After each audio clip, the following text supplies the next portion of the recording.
Oh, cheers, everybody.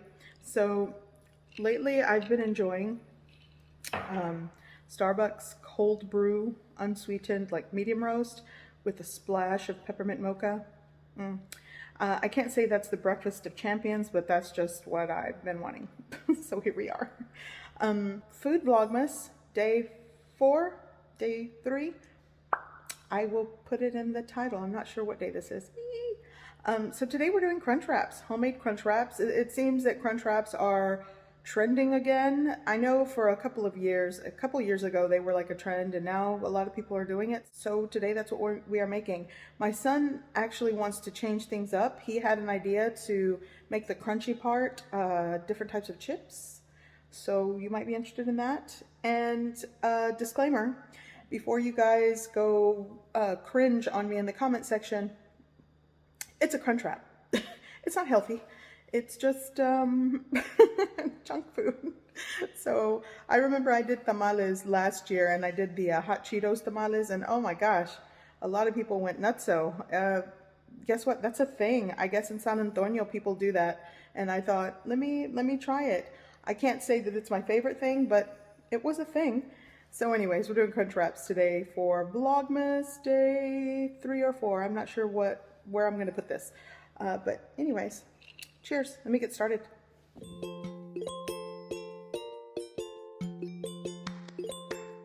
Okay, so I'm making crunch wraps today, and I want to make my own homemade flour tortillas. You could use the store-bought kind, the burrito sized, but I'm gonna make them from scratch. If you want a full detailed recipe for soft flour tortillas, which I'm doing today, check the description below, and I have several videos that go into detail. So I'm just making my tortilla dough. I've mixed it. Now I'm going to knead this for about 10 to 15 minutes. And then after kneading, it sort of becomes smoother. Now I'm going to divide the dough into just large dough balls. I'm not weighing this. If you use my flour tortilla recipe, you could probably get around 6 extra large burrito sized tortillas. Divide the dough into 6 or 7 dough balls. After I divide this into dough balls, I'm going to place it back into my bowl to rest for about 20 to 30 minutes because I have other things to do. But I'm going to place a damp tea cloth over the top just so the dough doesn't dry out. For the taco meat, I'm using 1 pound of lean ground beef. I am using a variety of seasoning spices. I am using minced dried onion because I'm too lazy to cut onion. I have garlic powder, ground cumin, paprika, chili powder, black pepper, a little bit of sugar, 1 or 2 teaspoons of apple cider vinegar, and 1 bouillon cube. This is the beef flavor. Also, I'll be using like a tablespoon of tomato paste, and that's it. So here I have a cold pan. I'm going to add my ground beef, kind of break it apart, and then I'm going to turn on the heat to about medium. I'm not doing this on high because I'm not adding any extra liquid to this, so I want it to render its natural juices and fat. Here I'm adding around 2 to 3 teaspoons of chili powder, the minced onion, about a tablespoon, a half teaspoon of ground cumin. This is the garlic powder, black pepper, the apple cider vinegar, the sugar, and this is all to your taste. You can switch up the ratios and change them to your preference. Here I'm adding that tablespoon of tomato paste, and I'm going to break apart the beef bouillon cube. If you have the loose powder, the bouillon powder, it's like 1 tablespoon, and that's it. I'm not adding salt because the bouillon cube has a lot of sodium in it. And I'm just going to cook this over a medium heat until it looks like this. Now you'll want to set it aside so it can cool a little bit before you put the crunch wraps together. So here I'm going to make a cheese sauce. You really could just buy store-bought queso, but I've added like 2 ounces of softened cream cheese, 1 tablespoon of butter. I'm trying to shake out some paprika, some onion powder. Give it a mix until the cream cheese has kind of melted and it becomes smooth and creamy. And I did have to add a splash of milk to get it this way. Now I'm going to add around a half to 3/4 of a cup of my Cheese Whiz. Honestly, I don't know who bought Cheese Whiz, but it was in the fridge, opened already, so I'm using it. But you could use Velveeta in place of this, or like I said, store-bought queso. So I'm just going to add this, mix it until it is smooth and creamy, and turn off the heat, and just let it set until I'm ready to use it.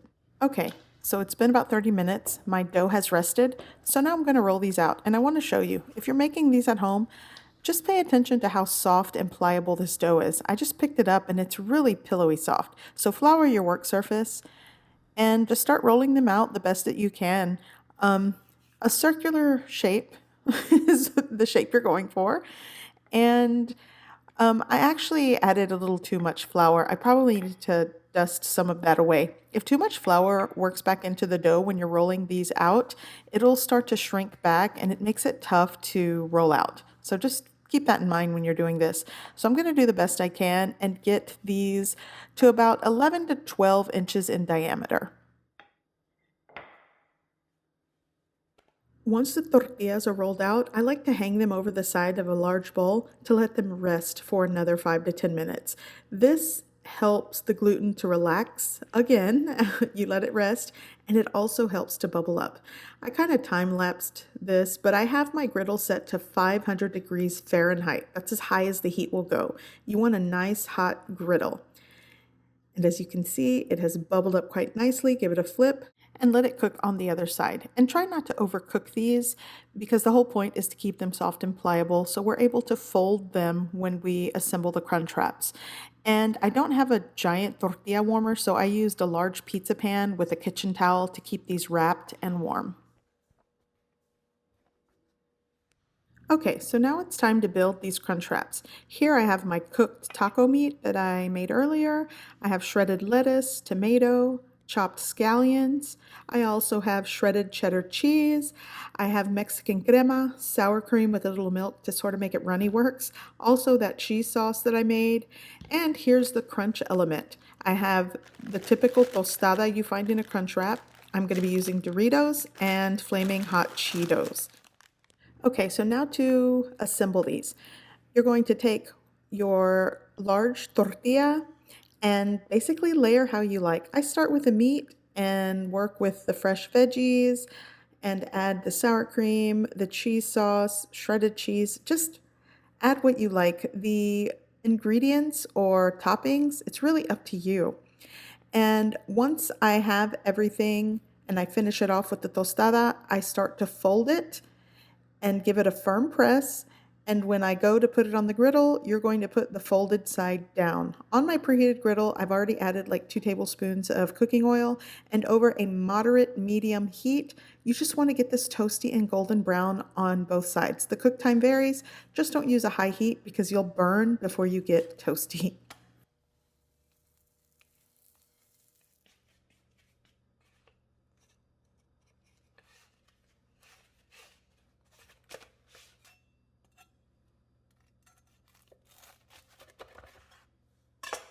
So it definitely has that crunch factor. The cheese is melty and it smells great. I'm going to give it a try.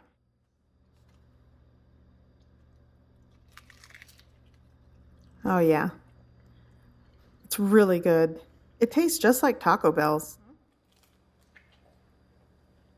Excellent. It tastes like Taco Bell. I tried the other piece. Absolutely. I think all it's missing is the Taco Bell hot sauce.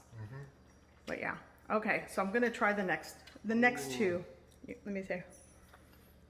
Yeah, that looks good. So for the next ones, I layered them exactly the same, but this one that I'm doing now, I'm going to add the Doritos. This is actually kind of like the Dorilocos tacos from Taco Bell. I think it's called the Dorito Locos, Dorilocos. I don't know, I'm probably making that up. But I like the combination of the Doritos. So here we go. And I'm adding the entire bag to this.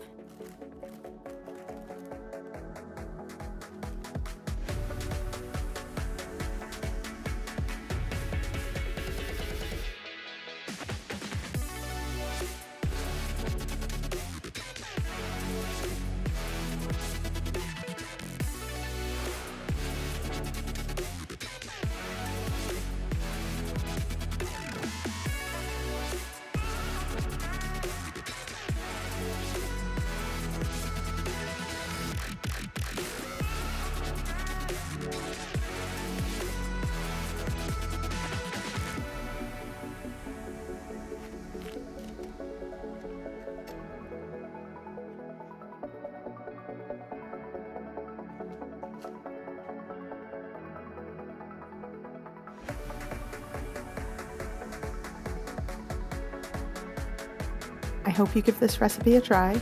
I hope you like it. And thanks for watching!